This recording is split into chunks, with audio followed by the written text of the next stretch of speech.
In today's tutorial, we'll discuss how to render an HTML file to PDF in C#. Hey everyone, how's it going? In this tutorial, we'll explore how to render an HTML file into a PDF using IronPDF in C#. First, make sure that you have the IronPDF installed via the NuGet Package Manager for solutions. Let's move to the program.cs file. Remember to set up the necessary imports and license key, as it will allow us to render an HTML file to PDF. Next, we'll create an instance of the ChromePdfRenderer class. The rendering options provide control over various PDF settings like margins, paper size, and CSS media types. We can further customize the rendering options like enabling JavaScript, setting the paper orientation, and adding headers or footers.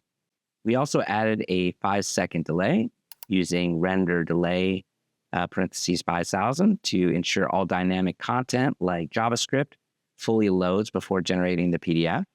If you want to use the default Chrome rendering options without any customization, you can use it by setting rendering options to default Chrome. To render the PDF, we use the RenderHtmlFileAsPdf method by passing in the path of the HTML file. This method converts the HTML content into the PDF document. Once the PDF is generated, we save the document using the Save As method, which writes the output to a specified location on the disk. So let's go ahead and run the application and check the output. All right, so here we have the PDF document that was rendered from the provided HTML file. The output is the same as the HTML file. And there you go, that's it.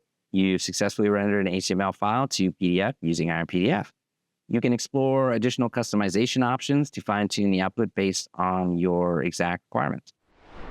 We hope you found this tutorial helpful. Don't forget to subscribe for more useful tutorials from Iron Software.